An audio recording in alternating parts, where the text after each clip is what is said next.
Okay, it's time to get started looking over the tenants.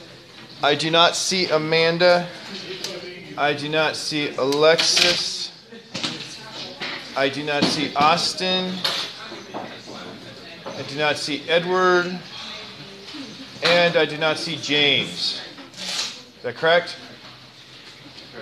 Okay, since at least one person asked, today happens to be October 21, 2015. So in Back to the Future 2, they come forward to this date, and you see McFly wearing the sweet double tie. So that's why I'm wearing the double tie. Yes. Just my wife said, well, they'll know it's a joke because you don't ever wear ties anyway. All right, a couple clicker questions to start things off. Number one, what is the purpose of a simple machine? Looking at you, Dieter. You saw my reply, right? Yeah, I heard it. You're good. Thank you.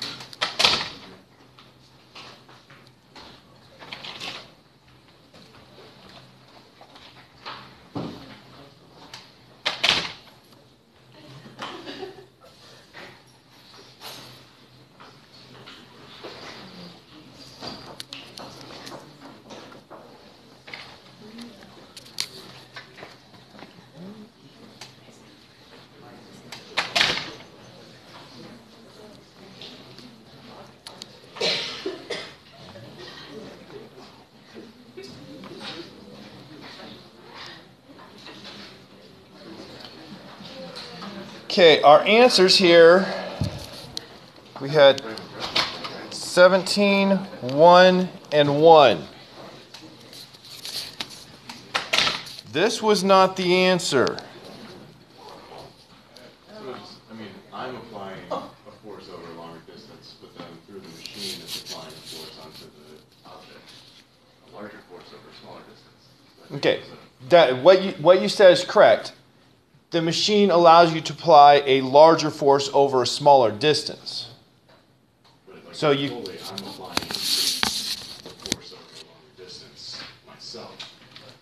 The distance that you are applying the force is longer than the distance the force is applied on whatever machine is working on. Considering like my application of force. And if you are, that is fine. I want to make sure people understand what the machine's purpose is.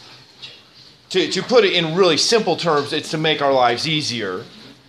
It allows us to do our work with a lower amount of force, which means we're going to have to apply it for a longer distance than the machine does. So we apply our force to the machine, it applies the force to something else, and it applies a magnified force, but you can't get more work out of it. And so that's why you have your distance is larger than the distance the machine will move something. Okay, question number 2. Which equilibrium condition is necessary to explain how a lever works? A lever.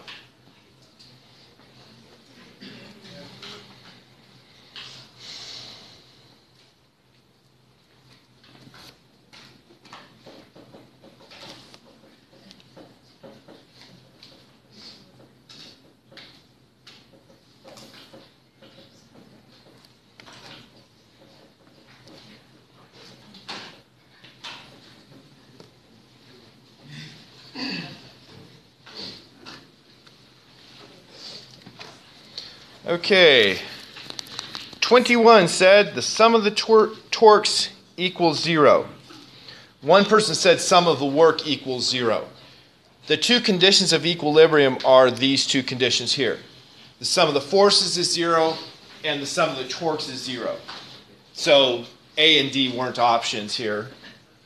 Sum of the torques equals 0 is correct. The lever is working on the principle of balancing torques. The triple beam balances, the reason that I use exclusively triple beam balances and not little electronic balances is because when you use a triple beam balance, you're reminded of the equilibrium situation. That's how they work. You put a mass on one side, then you put a mass on the other side and you change the distance until you get the two torques to balance. And of course, the balances I have are called triple beam balances. So you have three masses that you're putting out there, and each one is supplying a torque, and the sum of the torque supplied by those three masses has to be equal to the torque of what you put on the plate for it to balance. Okay, yet another clicker question. Which equilibrium condition is necessary to explain how a pulley system works?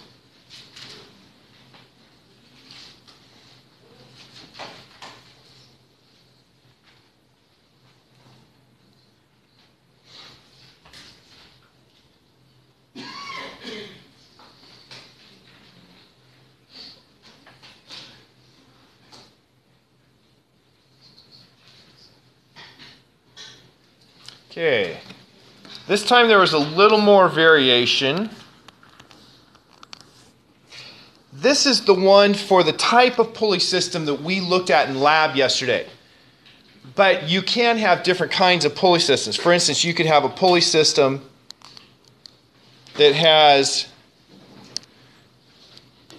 something like this, and you have one rope that goes around like this and one rope that goes around like this, and then you're dealing with torque issues and not just the force issues like the pulley systems we looked at. So depending on, right, these questions here are questions for you to think and learn. They're not test questions where if you answer wrong, I say, ooh, they didn't understand the concept fully. Some, yes, but not this. So either answer B or C could be justified depending on the type of pulley system, those two conditions of equilibrium. So the one we talked about for lab, it was this, but you could have other ones where it's like this. And now I think I'm actually, no, one more before I actually do some lecturing. Which components of linear motion are related to rotational motion? We studied this back, and then it's going to come back in today's lecture, so it's a review from previous study.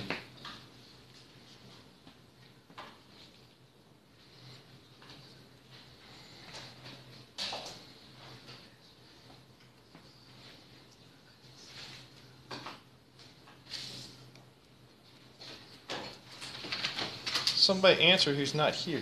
Oh, there he is. He answered from outside without knowing what the question was.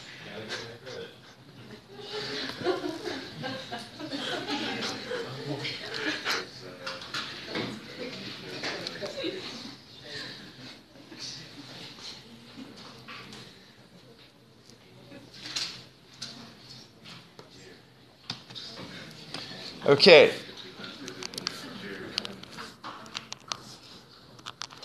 So if we look at this, we have some clear disagreement.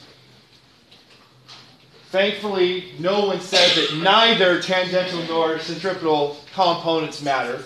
But we had an equal split between only tangential components and both tangential and centripetal components.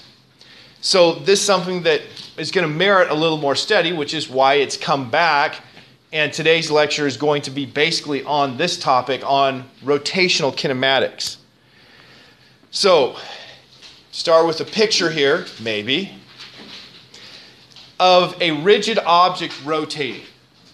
We're still confining ourselves to rigid objects. We're not going to deal with, I don't think ever, the situation where we have something like a fluid rotating, and we have something in the middle that's rotating, something on the outside that has a different rotational speed. What's happening there? Right? That gets a little too complicated for us. We might bring up the terms viscosity, and, well, the term viscosity, but that's about as far as we'll go. But if you look at this, you have the rigid motion. We talk about the angle. Here it says delta angle because it says a change in time. But the angle is S over R, where S is the arc length. What does arc length mean? It means the length along the portion of a circle. So the portion of the circumference that the angle goes through. And you might recall S, the arc length, has units of distance. R, the radius, has units of distance. So what units does theta have? It's unitless. Meters divided by meters, distance divided by distance gives you no units. So we have a unitless angle here. We have a word we use to mean unitless angle. What's that word? Radians. So we say this angle is in radians, but radians is just the natural unitless value for angle. Now there are some other units we can use. Degrees. Remember, the basis of the degree was essentially the amount that the stars appear to move per day. That's a degree. And so there's 360 degrees in a circle because there are roughly 360 days in a year. Right? Truthfully, there's 365.2422 days in a year, but roughly 360, that's where the degree comes from. On your calculators, do calculators today still have gradients on them? When I was in high school, I, like most of my classmates, got my first scientific calculator because, scientific calculators didn't exist until then.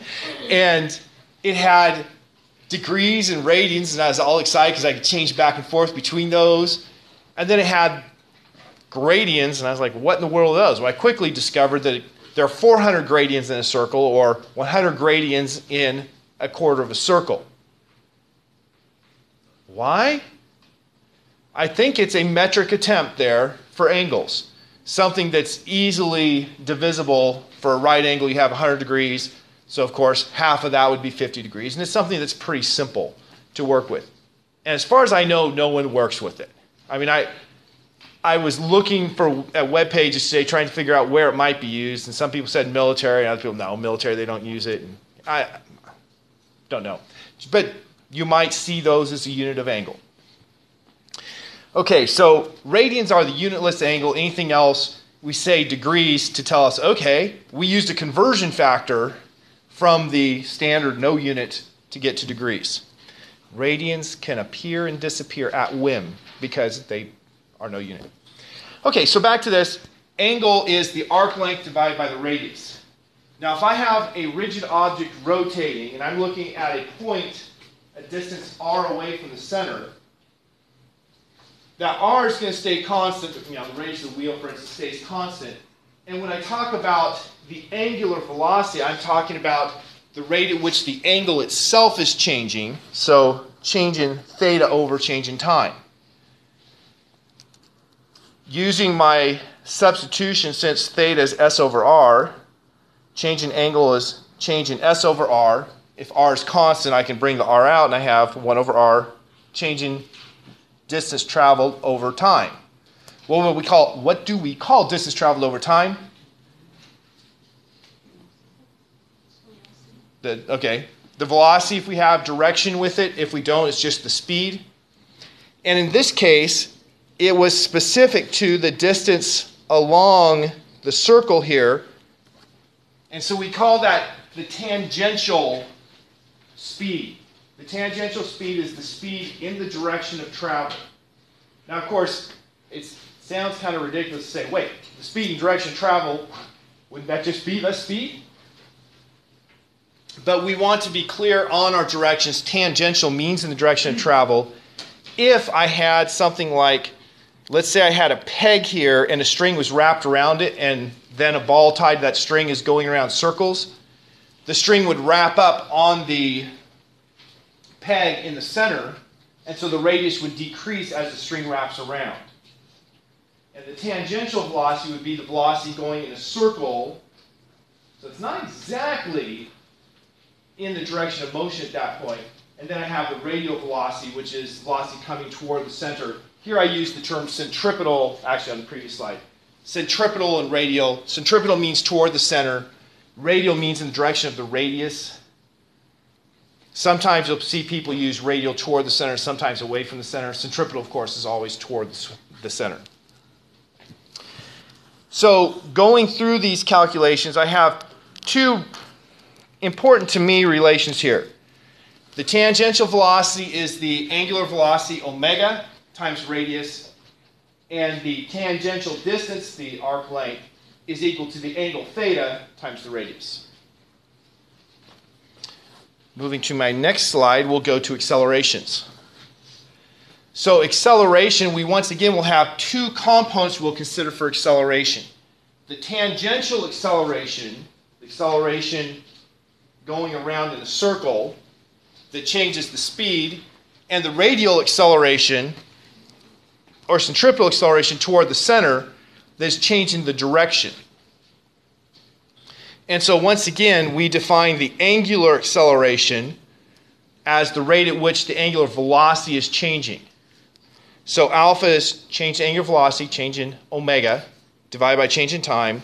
Substituting from the previous page for omega, we have the conclusion that the angular acceleration is the tangential acceleration divided by the radius. Or thus the tangential acceleration is the angular acceleration times radius, this equation here. Now I put on here centripetal acceleration so we can remember if something's going in a circle, you have to have a centripetal acceleration of v squared divided by radius. And since v tangential, the speed at which it's going in the circle, is omega r, I can make that substitution. And the centripetal acceleration can be written in terms of the angular velocity as centripetal acceleration is omega squared r. Now, I'm almost done with everything except for working out a problem or two. But something that is more important to me than it probably should be is the names of the symbols and what they stand for.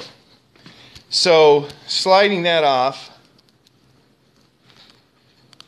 what is the name for that symbol? Okay, so that's theta. It's a Greek letter, and actually a lowercase theta should be a little skinnier than mine was. A capital theta kind of looks like it has an H inside. So the lower one is a capital, which you're not going to see in physics. The upper one is a lowercase theta. And what do we use that to represent? Angle. Now we also will use this character that's a lowercase, phi or phi. As I understand things, it's supposed to be pronounced phi. Most people pronounce it phi. I could be wrong. I had a Greek classmate in graduate school. That's where I get my pronunciations from. But, you know. So that's also used for angle quite often. Okay, the next one.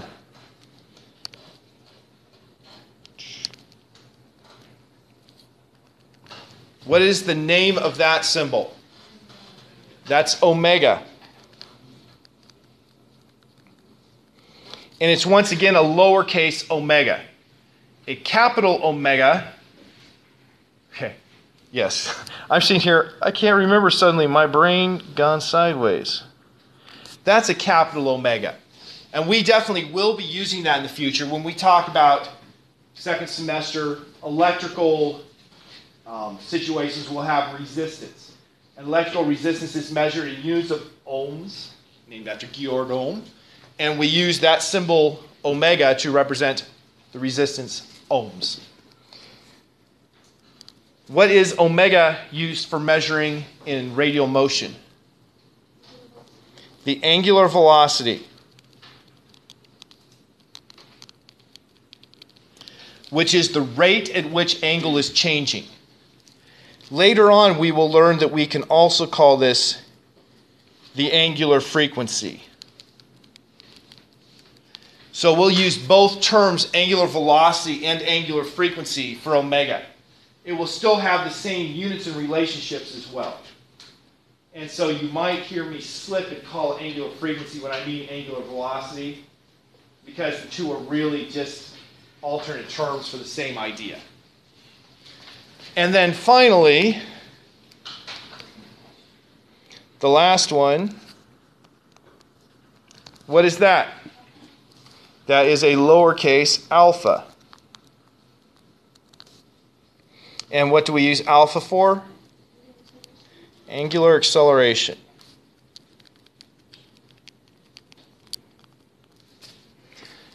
A capital alpha looks not surprisingly, like that.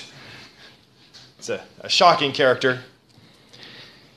So I just want people to be familiar with those terms. It annoys me, and it shouldn't, when people call omega W. It certainly has a resemblance to a W, but it's a different letter, and I don't want people to go out of class thinking, oh yes, W, when everyone else knows that that's the Greek letter omega. Relationships that we've had on the previous slides. How does theta relate to arc length?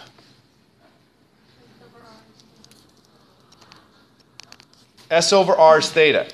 How does omega relate to the tangential velocity?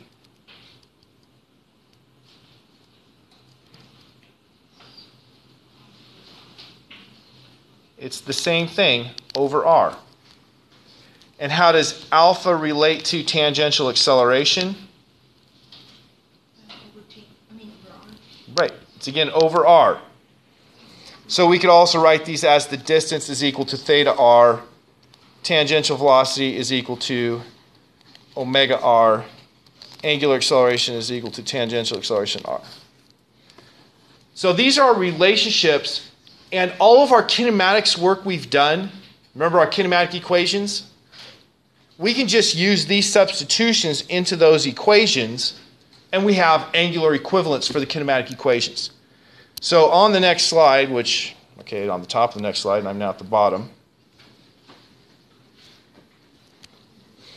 I've worked out the transformation for just one of the kinematic equations. So we have those relationships that x was the distance traveled in one of our directions that we randomly call the x direction. So arc length s would be the same as x. X is theta r. And v is omega r, and a is alpha r. So if I take my kinematic equation and simply make substitutions, so here instead of x, I put theta r. And here, instead of x0, I put theta 0 r. Instead of v, I put omega r. It was v sub 0, the starting velocity, so I put omega sub 0. And instead of acceleration, I put alpha r. Now what you notice is there's an r in every single term here. There's an r there, an r there, an r there, an r there. None of them are squared or anything like that. So I can simply take this entire equation, divide it by r, and cancel each one of those out. And so I'm left with this kinematic equation. It's exactly the same equation as we had if I used x, v, and t. I just substitute for x, theta, substitute for v, omega, and substitute for a, alpha. So what does this tell you? Any kinematic problem you did before, you can now do for rotational because it's exactly the same work. There's no surprising changes or anything like that.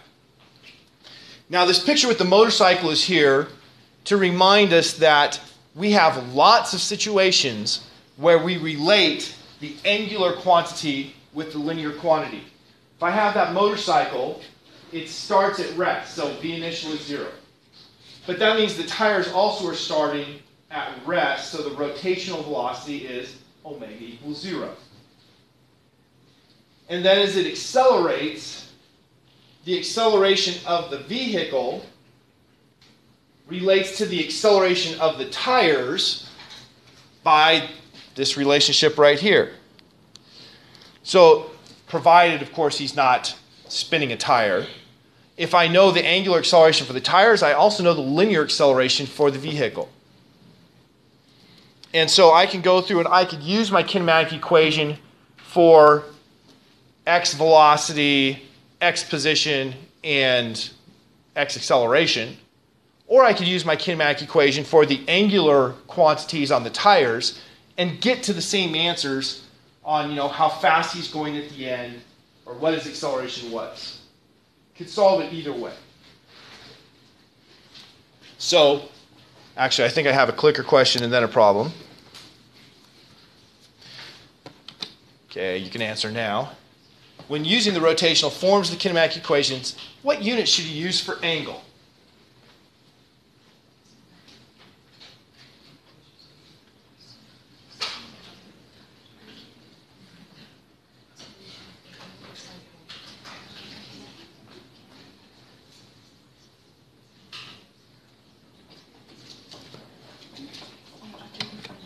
Okay. 0, 3, 0, 17, 3. Okay, so the largest group said radians. Somebody who said radians want to volunteer why they said radians? Right. The book always solves for radians, but I don't think it really matters in the long run. But Okay. I didn't know. The book always solves for radians, so it seemed like a good choice, although he doesn't think it matters in the long run. Somebody who answered degrees, do you want to explain why you answered degrees?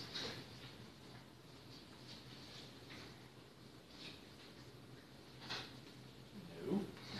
Okay. Somebody who answered it doesn't matter. Want to explain why you said it doesn't matter? Mike? They're equivalent. Okay, they're equivalent. If you look at the equation, such as the one we just had, the equation was theta is equal to theta 0 plus omega 0 t plus 1/2 alpha t squared. Each one of these has angle, just one time, right? Angle, angle per time squared. So they all have angle. The conversion factors for angle are linear, right? You have 1 cycle equals 360 degrees equals 2 pi radians. So my conversion factor to get from one unit to another is always just a linear conversion. And so I could just take this whole equation and multiply it by whatever conversion factor is necessary. It's not going to change what happens with the equation. So you were correct, Michael. It doesn't matter. And yes, Reagan, as you said, I don't think it actually mattered. It doesn't matter which unit you use. The equation is still going to give you the correct answer in the units you use. Now, you do need to be consistent. Don't use revolutions per minute for your angular velocity and radians for your angle, and then look for degrees per second squared in your angular acceleration. You need to have the same units for all three. But the one you choose isn't going to matter for using the kinematic equation. Now, if you want to go from rotational values to linear values, then what units do you have to use? Then you have to use radians. So, once again, I want people to learn from this. I did not feel bad at all that 3 people said degrees, because degrees is acceptable to use. It's just you don't have to use degrees. Okay, so a problem. A wheel is subjected to a constant angular acceleration to go from 123 RPM to 321 RPM in 5.75 seconds. And then I have 2 questions. Number 1, what's the angular acceleration of the wheel?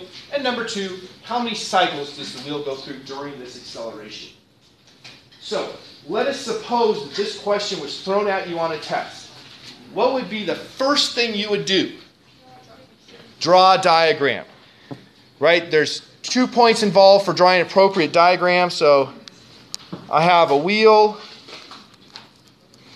I have omega initial is equal to 123 RPM. That was just my way of making sure everybody realized there's 3 significant figures in the number. And that becomes, and delta t is equal to 5.75 seconds. Omega final is equal to 321 RPM. So I have a picture. And I think I have the numbers right in there. Yep. So now that I have a picture, what's next? Okay, I've written what we know and don't know already. Do what? before I choose an equation, I need to decide what concepts are involved. So in this problem, and this problem is obviously a simple problem, what is my concept going to be?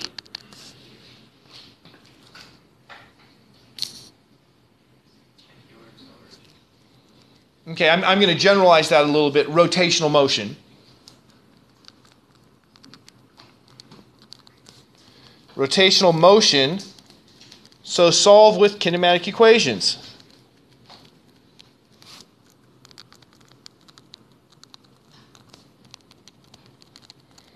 That's all I need for the concept.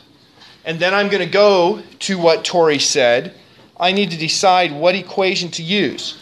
So, equations. For the first question where it says, what's the angular acceleration? I look at this, I know the starting omega, the final omega, and the time. What equation would be the convenient equation to find the angular acceleration from those three pieces of information?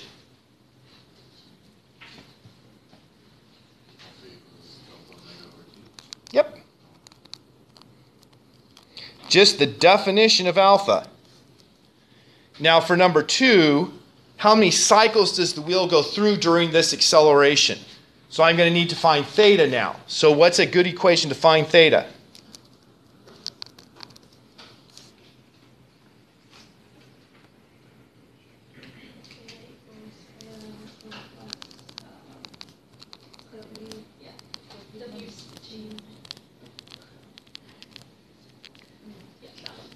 Okay? This equation requires me to have theta initial.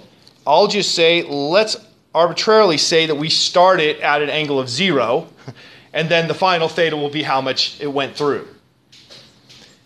It requires us to use omega initial, which we know it's right there, 123 RPM, and the time, which we know, 5.75 seconds. And then it requires us to use alpha. Well, in number 1, we calculate alpha, so we have all the variables. That one works perfectly. There's a second way we could go with it, right? You can solve more than one way. The other one is using theta final minus theta initial is equal to omega final squared minus omega initial squared over 2 alpha. Remember the one that doesn't have time?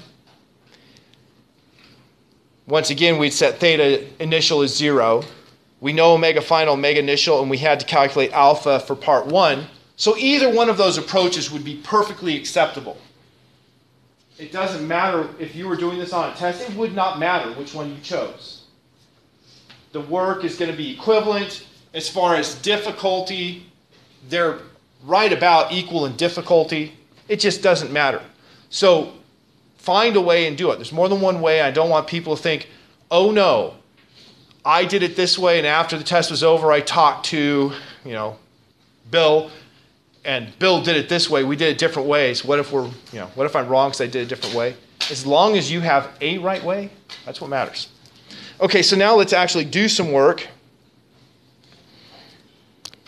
So for work 1, alpha is equal to 321 RPM minus 123 RPM all over 5.75 seconds. That's some squirrely units, right? I have on top revolutions per minute. RPM means revolutions per minute. A revolution is a cycle. And of course, minutes are obvious. What would you do in this situation? I didn't say what units your answer has to be in, but I probably wouldn't be happy if you gave me units of revolutions per minute per second. Revolutions per minute, revolutions per second. Okay? Tori says, let's change revolutions per minute to revolutions per second. How would I convert from revolutions per minute to revolutions per second? Okay, so which one's going to go on top? 1 minute. And on the bottom, 60 seconds. She's absolutely right. remember, revolution per minute is, and I'm going to write it as, well, I'll write rev.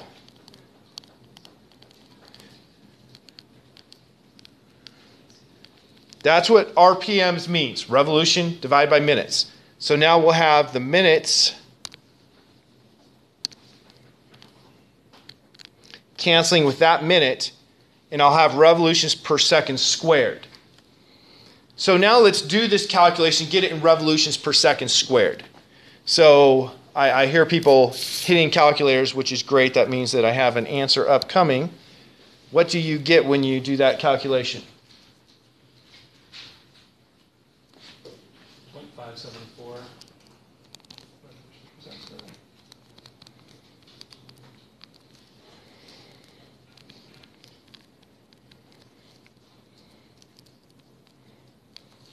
Okay, so that would be a correct answer.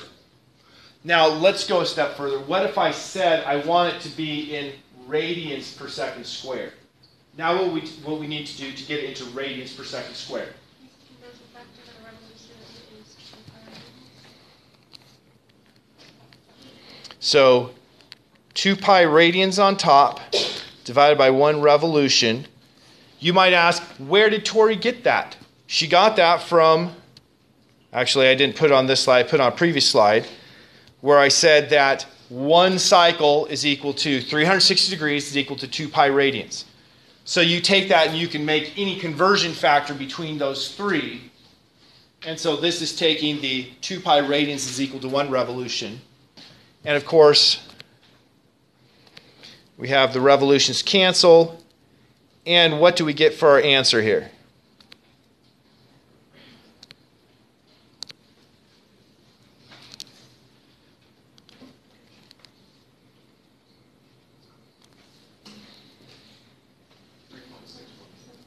$3.61.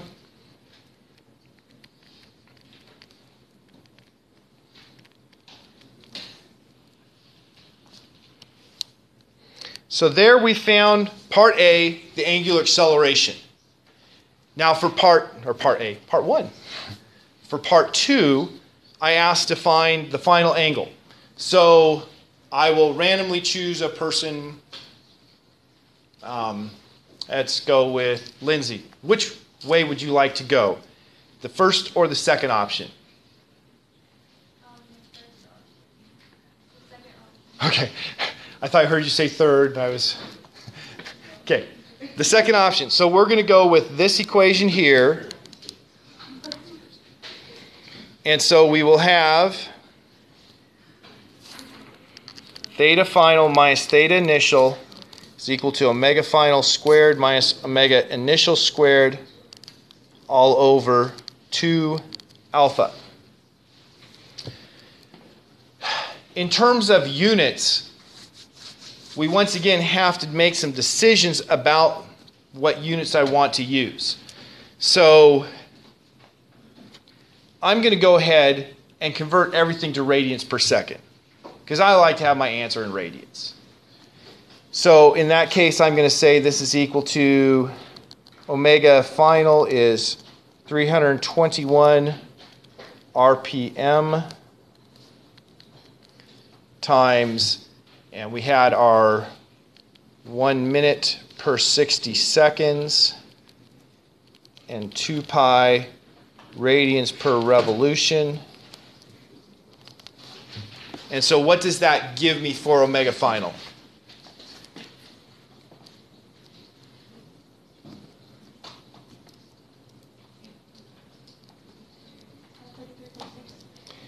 $33.6, is that what you said? Can you give me just one more digit? 6. And then omega initial is 123 RPM times, again, 1 minute over 60 seconds times 2 pi rads per rev.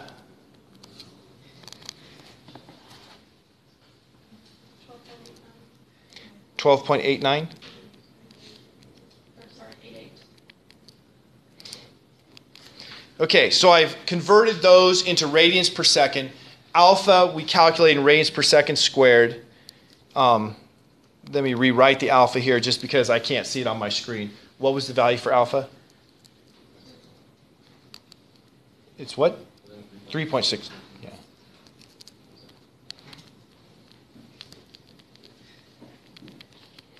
And so that means theta final minus 0 for theta initial is equal to 33.62 rads per second quantity squared minus 12.88 rads per second quantity squared all over 2 times 3.61 rads per second.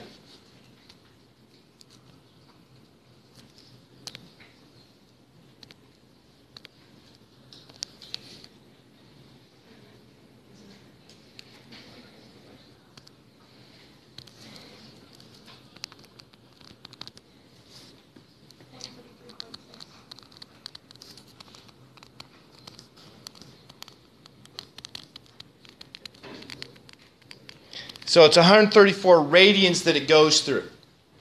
Now I've done all this conversion, I've done it into radians, but if I say it goes through 134 radians, most of you are going to say, and I'm included here, I'm not sure how many rotations it did. Rotations would make more sense if I talk about like it's higher. So let's say I want to go back now from radians to rotations. How would I get this in rotations?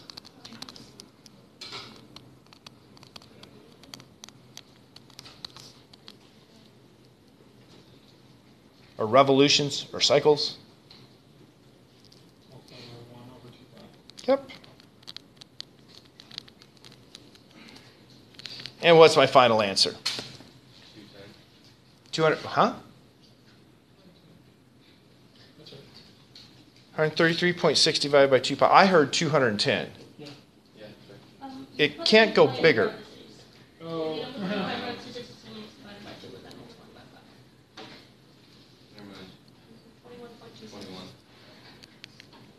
21.3. So we have 21.3 revolutions that it went through in this 5.75 second time. That's a lot of spinning. This problem went through virtually every possibility of what we can do with kinematic problems. We have angular acceleration, we calculated that. We have different kinematic equations, and I used one, I could have used the other, I didn't. That was my topic, my goal to teach you today.